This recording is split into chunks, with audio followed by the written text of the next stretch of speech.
இந்த புது டாடா அல்ட்ராஸ்ல வந்து என்னென்ன சேஞ்ச் ஓவர் ஆயிருக்கு அதாவது பழசுல இருந்து அப்படின்னு பாத்தீங்கன்னா இந்த கிரில்ல மாத்திட்டாங்க. சோ அதனால காரே வந்து டோட்டலாவே வித்தியாசமா இருக்கு, புது கார் மாதிரி இருக்கு. அப்புறம் இந்த ஹெட்லைட்ஸ் வந்து ரீவேம் பண்ணிருக்காங்க. சோ இதுவும் ஆல் நியூ ஹெட்லைட்ஸ் தான், எல்இடி ஹெட்லைட். அப்புறம் முக்கியமான விஷயம் இங்க ஃபாக் லேம்ப் கொடுத்துருக்காங்க பாத்தீங்களா, இந்த ஹவுசிங் நல்லா உள்ள இருக்கு. சோ இதுவும் வந்து சேஃப்டியா இருக்கு. சில கார்ல வந்து வெளியில வந்து ப்ரோட்ரூட் ஆயிருக்கும், பட் இதுல உள் பக்கமா கொடுத்துருக்காங்க. சோ இதுவும் எல்இடி ஃபாக் லேம்ப்ஸ் தான். மற்றபடி இந்த டைமென்ஷன்ஸ் எல்லாம் எதுவுமே மாறவே இல்லைங்க. சோ அதே கிரவுண்ட் கிளியரன்ஸ் தான், 165 மில்லிமீட்டர். அதாவது இந்த ஸ்டெபிலிட்டிக்கு 165 இருந்தா தான் கரெக்டா இருக்கும் அப்படின்னு டாட்டாவே சொல்லிட்டாங்க. சோ அதுலதான் வந்து கை வைக்கல. அல்ட்ராஸோட சைடு ப்ரொஃபைல்ல என்னென்ன மாறி இருக்கு அப்படின்னா ஒரு முக்கியமான 3 சொல்லுவேன். இந்த ORVM அதாவது outside rear view mirror, இது வந்து புது ஹவுசிங், அதாவது புது விஷயம். சோ இதுல இப்ப 360 டிகிரி கேமரா கொடுத்துருக்காங்க டாடா அல்ட்ராஸ்ல. இது வந்து பாத்தீங்கன்னா இந்த பியூர் ஸ்மார்ட் வேரியன்ட்ல இருக்காது. அப்புறம் கிரியேட்டிவ் அக்காம்ப்ளிஷ்ட் அந்த டாப் எண்ட்ஸ்ல வந்து கிடைக்கும். ஸோ அதனால இங்க வந்து ஒரு கேமரா இருக்கும். இந்த இருக்கு பாருங்க கேமரா. ஸோ இப்போ இது ரைட் சைடு இண்டிகேட்டர் போட்டோம் அப்படின்னா, நம்ம இண்டிகேட்டர்ஸ் ஆன் பண்ணோம் அப்படின்னா நமக்கு இந்த பிளைண்ட் ஸ்பாட் மானிட்டர் வந்து டிரைவருக்கு தெரியும். ஆக்சுவலா ஏற்கனவே வந்து பிரீமியம் ஹேட்ச்பேக் தானே. ஸோ இப்போ வந்து இது இப்போ ரியலாவே இது பிரீமியம் ஹேட்ச்பேக்னு சொல்றதுக்கு இந்த ஒரு விஷயம் போதும். இது வந்து ஃபிளஷ் டைப் டோர் ஹேண்டில்ஸ் பழசுல இருந்து மாத்திருக்காங்க. பழசுல ஃபுல் டைப் இருக்கும், அதுவும் ஸ்ட்ராங்கா தான் இருக்கும். ஸோ இப்போ இந்த டோர் ஹேண்டில்ஸ் வந்து பெரிய கார்ல தான் இருக்கும். இந்த XUV700 அப்புறம் இந்த MG மாதிரி பெரிய கார்ஸ்ல தான் இது கொடுத்துருந்தாங்க. ஸோ இப்போ இதுல இது கொடுத்துருக்காங்க. இது ஏரோ டைனமிக்கு இன்னமும் வந்து ரொம்பவே யூஸ்ஃபுல்லா இருக்கும். அப்புறம் ரியர்லயும் வந்து ஃபிளஷ் டைப் டோர் ஹேண்டில் கொடுத்துருக்கலாம், பட் இது வந்து மாத்தவே இல்லை. ஸோ இந்த டோருக்கு மேல ஒரு புஷ் டைப் மாதிரி கொடுத்துருக்காங்க. இது அதே மாதிரி தான் இருக்கு. ஆனா பாருங்களேன், கதவை மூடும் போது அந்த பில்ட் குவாலிட்டியே நல்லா கின்னு தட் அப்படின்னு சவுண்ட் கேக்குதுல, சூப்பர். டாடா வந்து வேற லெவல். இதுவும் வந்து பாத்தீங்கன்னா அந்த 5 ஸ்டார் ரேட்டிங்ல கெத்து. ஸோ அதுக்கப்புறம் அல்ட்ராஸோட மவுஸே கூடிருச்சு. அதுக்கப்புறம் அப்படி கீழே வந்துட்டீங்க அப்படின்னா இந்த 16 இன்ச் அலாய் வீல்ஸ். ஸோ இது வந்து ஆல் பிளாக் தீம்ல செம்ம ஸ்போர்ட்டியா இருக்கு. 185 செக்ஷன் வந்து இது கொடுத்துருக்காங்க. குட்டியர் டயர். ஆக்சுவலா இந்த குட்டி காருக்கு இந்த செக்ஷன் அப்படிங்கிறது செம்ம கிரிப்பை தான் தரும். அது மாதிரி கிரவுண்ட் கிளியர்ஸ் நான் ஏற்கனவே சொன்ன மாதிரி அது 165 மில்லிமீட்டர் தான். அப்புறம் அப்படி ரியர் செக்ஷன்ல நடந்திருக்கிற முக்கியமான மாற்றம் இந்த கனெக்டட் எல்இடி டெயில் லேம்ப்ஸ். இங்க பாருங்க எவ்வளவு அழகா வந்து ஆன் பண்ணீங்கன்னா தெரியும். ஸோ அவ்வளவு அழகா வந்து இது இலுமினேட் ஆகிற விதம் ரொம்பவே சூப்பர். அப்படியே இந்த அல்ட்ராஸ் அப்படிங்கிற இந்த பேட்ச் இதுக்கு ஒரு ஸ்போர்ட்டினஸ் தான்.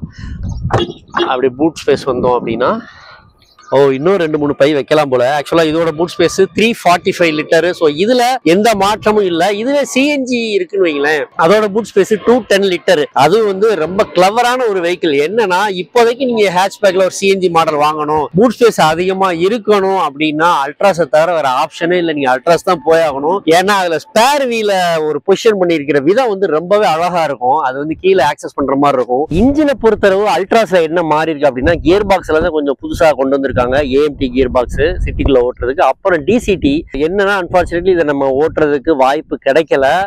எல்லாமே வந்து மேனுவலாக ஓட்டிட்டு இருக்கோம். ஆக்சுவலா DCT வந்து டிஸ்பிளேக்கு வச்சிருந்தாங்க, செம்ம ஸ்டைலிஷா இருந்துச்சு. பட் AMTயே கண்ணில் கூட காட்டல. இது வந்து CNG மாடல். ஆக்சுவலா ஏற்கனவே இருக்கிற ICNG, அதாவது இன்டெலிஜென்ட் CNG அப்படின்ட்டு வந்து டாடா சொல்றாங்க. இதோட பவர் பாத்தீங்க அப்படின்னா 74 ஹார்ஸ் பவர் தான் வருது. ஸோ இது 1.2 லிட்டர் எண்ணெய் பெட்ரோல் இன்ஜின் தான். ஸோ இந்த 3 சிலிண்டர் அப்படிங்கிறதுனால தான் கொஞ்சம் தடதடப்பு தெரியும். மற்றபடி பவர் குறைபாடு சிட்டிக்குள்ள நல்லாவே தெரியும். நீங்க இப்ப இன்கேஸ் வந்து நீங்க டீசலை தாண்டி மைலேஜ் விரும்புறீங்கன்னு வைங்களேன், இதுதான் செம்மையான ஆப்ஷன். 26 கிலோமீட்டர் தாண்டி வந்து 6000 சொல்றாங்க. பட் ரியல் டைம்லயே இது பாத்தீங்கன்னா கிட்டத்தட்ட 25 வர்றதாகலாம் வந்து நிறைய வாடிக்கையாளர்கள் வந்து ஃபீட்பேக் வச்சிருக்காங்க. இதுல ஓட்டும் போது பாத்தீங்கன்னு வைங்களேன், நான் சிஎன்ஜி இல்லாம சொல்றேன், எனக்கு வந்து இந்த பெர்ஃபார்மன்ஸை பொறுத்த அளவு நம்ம பெலினோ ஃப்ராங்க்ஸ்லாம் இருக்குல்ல, ஃப்ராங்க்ஸ் காரு, ஸோ அந்த பெப்பினஸ் வந்து இதுல மிஸ் ஆகுது அப்படின்னு நான் சொல்லுவேன். இத்தனைக்கு இது டிகோர்ல இருக்கிற அதே பெட்ரோல் இன்ஜின் தான். டிகோர் வந்து இதை விட வெயிட்டான காரு. ஸோ பட் வந்து இது வந்து குட்டி காருக்கு அந்த இன்ஜின் அப்படிங்கும் போது அது கொஞ்சம் இதா இருக்கு. ஒருவேளை பெலினோ இதெல்லாம் வந்து ஏன் இதா இருக்கு, பெப்பியா இருக்கு அப்படின்னா, ஒருவேளை இதை விட அது 146 கிலோ வந்து எடை குறைவான காரா இருக்கலாம் அப்படின்னு நான் நினைக்கிறேன். இந்த ஸ்டெபிலிட்டியும் பில்டு குவாலிட்டியும் வந்து பெலினோலாம் சான்ஸே இல்லைங்க, எதிர்பார்க்கவே முடியாது. சிஎன்ஜி கார்ல பாத்தீங்கன்னா மற்ற கார்கள்ல சிஎன்ஜில ஸ்டார்ட் பண்ண முடியாது. பட் இவனுங்கெல்லாம் அப்படி கிடையாது. டாடா காரங்கெல்லாம் என்னன்னா நீங்க சிஎன்ஜிலேயே ஸ்டார்ட் பண்ணிக்கலாம். அப்படி நீங்கள் ஆன் தி கோலேயே வந்து பெட்ரோலை ஸ்விட்ச் பண்ணிக்கலாம். ஸோ இந்த மாதிரி ஒரு ஆப்ஷன் வந்து சூப்பரான ஆப்ஷன். ஓகே, அல்ட்ராஸோட இன்டீரியரில் என்ன சேஞ்ச் அப்படின்னு பார்த்தீங்கன்னா, டக்குன்னு உள்ளே நுழைஞ்ச உடனே இந்த பெரிய நெக்ஸான் டாட் ஈவி அப்புறம் கர்வ் டாட் ஈவி கார் இருக்குல்ல, அதில் நுழைஞ்ச மாதிரி ஒரு ஃபீலிங். என்னன்னா இந்த 2 ஸ்போக் ஸ்டியரிங் வீல் தான். ஸோ இது வந்து இந்த கிளாசி பேனலில் நடுவில் இந்த லோகோ அழகு. அப்புறம் பார்த்தீங்கன்னா க்ரூஸ் கண்ட்ரோல் இருக்குங்க. ஒரு ஹேட்ச்பேக்கு க்ரூஸ் கண்ட்ரோல் அப்படிங்கிறதெல்லாம் வேற லெவலு. அப்புறம் ஸ்டியரிங்லேயே ஆடியோ கண்ட்ரோல்ஸ் வந்திருக்கு. டிரைவருக்கான டிஸ்பிளே. ஸோ இது வந்து இதுவே வந்து லோ வேரியன்ஸ் அப்படின்னு வைங்களேன் 7 இன்ச் தான் இருக்கும். ஸோ இதில் டாப் வேரியன்ஸில் வந்து பார்த்தீங்கன்னா இந்த 10 இன்ச் டிரைவருக்கான டிஸ்பிளே கொடுத்துருக்காங்க. அப்புறம் நீங்கள் இப்போ வச்சிருக்கிற அல்ட்ராஸில் ஒரு சிங்கிள் லேயர் தானே இருக்கும். பட் இதில் வந்து 5 லேயர் டேஷ்போர்டு அப்படிங்கிற மாதிரி சொல்கிறாங்க. ஒன்றும் இல்லை, இந்த டுயல் டோனை தான் அப்படி சொல்கிறாங்க. ஸோ இந்த லைட்டிங் இது வந்து கொஞ்சம் அழகாகவே இருக்குது. ஓகே, அப்புறம் நடந்த மாற்றம் இந்த 10.25 inch touch screen infotainment system. ஆக்சுவலாக இதில் வந்து நம்ம எக்ஸிஸ்டிங் மாடலில் 7 இன்ச் தானே இருக்கும். ஸோ இதில் கொஞ்சம் பெருசு பண்ணியிருக்காங்க. இதில் வந்து டாடா சிம்கார் கனெக்டிவிட்டி சிஸ்டம் இருக்குது. பொதுவாக வந்து டாட்டாவில் வந்து இந்த கனெக்டிவிட்டி இஷ்யூ நிறையா இருக்கிறதா வந்து நமக்கு வந்து நிறைய வாடிக்கையாளர்கள் சொல்கிறாங்க. பட் இதில் எப்படி இருக்குன்னு தெரியல. ஸோ இதில் வந்து நேற்று நமக்கு டெக்னீஷியன்ஸ்லாம் வந்து சில விஷயங்கள் பண்ணி காமிச்சாங்க. இப்படி கீழே வந்துட்டீங்க அப்படின்னா இந்த HVAC கண்ட்ரோல்ஸு. ஸோ இது வந்து இப்படி டச்சாகவும் கொடுத்துருக்காங்க. ஸோ இப்படி பிசிக்கலாகவும் ஆப்ரேட் பண்ணிக்கலாம். இன்னொரு முக்கியமான விஷயம் இங்கே கவனிச்சிங்களா, 360 டிகிரி கேமரா பாருங்க, சூப்பர். ஸோ வந்து 360 டிகிரி கேமராங்கிறது ரொம்பவே பயனுள்ள ஒரு விஷயம் இந்த ஹேட்ச்பேக்கு. அப்புறம் இண்டிகேட்டர் போட்டோம் அப்படின்னா இந்த பிளைண்ட் ஸ்பாட் மானிட்டர் கொடுத்துருக்காங்க. லெஃப்ட்ல இருக்கே, பரவாயில்லையே. சில காரில் லெஃப்ட்ல கொடுக்க மாட்டாங்க, பட் லெஃப்ட்லையும் வந்து கொடுத்துருக்காங்க. இது வந்து சூப்பருங்க. அப்புறம் அப்படி கீழே வந்துட்டோம் அப்படின்னா இந்த கியர் பாக்ஸ். ஆக்சுவலாக நேற்று நான் இதை பார்க்கும்போது ஏதோ வந்து ஆட்டோமேட்டிக் தான் போல அப்படின்னு நினைச்சிட்டேன் டக்குன்னு. அப்புறம் உள்ள வந்து பார்த்தா தெரியுது இந்த நம்பர்ஸ் வச்சதோ மேனுவலா அப்படின்னு. இது வந்து டீசல் கியர் பாக்ஸ். பெட்ரோல்ல AMT கொண்டு வந்திருக்காங்க, அப்புறம் வந்து DCT கொண்டு வந்திருக்காங்க. ஸோ இப்போ வந்து நீங்க சின்ன காராக இருந்தாலும் சரி, சடானா இருந்தாலும் SUV இருந்தாலும் வயர்லெஸ் சார்ஜிங் கொடுத்தாதான் மரியாதை. ஸோ இப்போ டாட்டா வந்து கொடுத்தாக வேண்டிய கட்டாயம் கொடுத்துட்டாங்க. ஸோ வயர்லெஸ் செக்மெண்ட்ல வந்து டாட்டா நுழைந்து விட்டது. வாழ்த்துக்கள். இந்த சீட்ஸுங்க, இது வந்து புது டிசைன் அப்படிங்கிறாங்க டாட்டா. ஆக்சுவலாக இது வந்து ஃபேப்ரிக் வந்து இந்த பீச் கலர்ல கொடுத்துருக்காங்க. ஸோ இது வந்து பிளாக்ல கொடுத்துருந்தா கூட நல்லா இருந்திருக்கும்னு நினைக்கிறேன். ஏன்னா இது கொஞ்சம் நாளாக அழுக்கு படிக்கிறதுக்கு வாய்ப்பு இருக்கு. இந்த செக்மெண்ட்ல ஹேட்ச்பேக்ல இந்த மாதிரி ஒரு தை சப்போர்ட் வந்து எதுக்குமே இல்லை அப்படின்னு டாட்டா சொல்றாங்க. ஸோ இது நம்ம நல்ல கம்ப்ளீட்டா ஒரு ஃபுல்லா ஒரு டெஸ்ட் டிரைவோ இல்லை வச்சு யூஸ் பண்றவங்களுக்கு தான் இந்த தை சப்போர்ட் பத்தி சொல்ல முடியும். மற்றபடி வந்து கம்ஃபர்ட்டா தான் இருக்கு டிரைவு.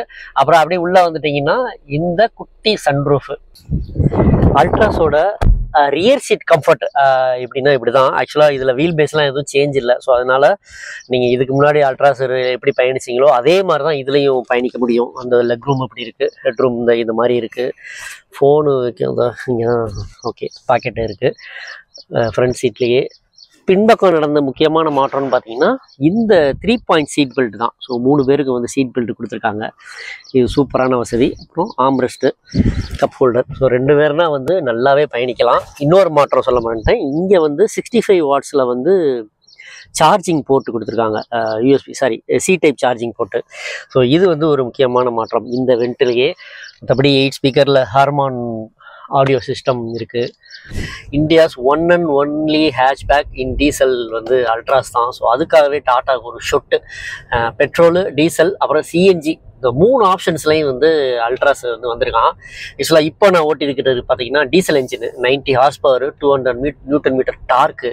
ஸோ வந்து 90 ஹார்ஸ் பவர் அப்படிங்கிறது இந்த பழைய ஃபிகோலாம் வந்து 100 BHPயில் ஒரு ஃபிகோ கொண்டு வந்தாங்கள்ல. ஸோ அதோட பவர்லாம் வந்து செமையாக இருக்கும். இந்த குட்டி காரும் அந்த மாதிரியே வந்து ஒரு ஃபிகோ ஓட்டுற, அதாவது என்ன சொல்றது, பழைய ஃபிகோ நம்ம ஓட்டுனா தெரியும், அந்த அளவு ஒரு ஃபன் ட்ரூ டிரைவ் வந்து கிடைக்கும். ஸோ இந்த அல்ட்ராஸ்லையும் இந்த டீசலில் வந்து எனக்கு கிடைக்குது அப்படின்னு சொல்லி சொன்னேன். இப்போ ஹைவேஸில் போயிட்டு இருக்கேன்.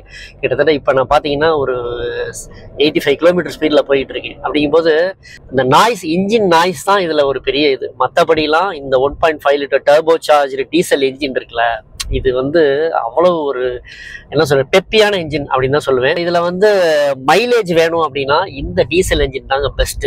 இப்போ இதோட அராய் பார்த்தீங்கன்னா 23 பாயிண்ட் சம்திங் தான் சொல்றாங்க. பட் ஆவரேஜா வந்து 20 வரை 18ல இருந்து 20 வரை நிச்சயமா இந்த அல்ட்ராஸ் வந்து கொடுக்கறதாக நம்ம வாசகர்கள்லாம் சொல்றாங்க. சிட்டிக்குள்ள பாத்தீங்க அப்படின்னா நிச்சயமா ஒரு 14 to 15 வந்துருங்க கண்டிப்பா. இந்த டீசல் கியர் பாக்ஸ்ல ஒரு விஷயம் சொல்ல மறந்துட்டேன். என்னன்னா இதுல மேனுவல் கியர் பாக்ஸ் மட்டும்தான், ஆட்டோமேட்டிக் கிடையாது. 5 ஸ்பீட் மேனுவல் மட்டும்தான் இருக்கு. என்ன கேட்டா இதை வந்து சிட்டிக்கான கார் இல்ல அப்படின்னு சொல்லுவேன். ஏன்னா 2 விஷயம்.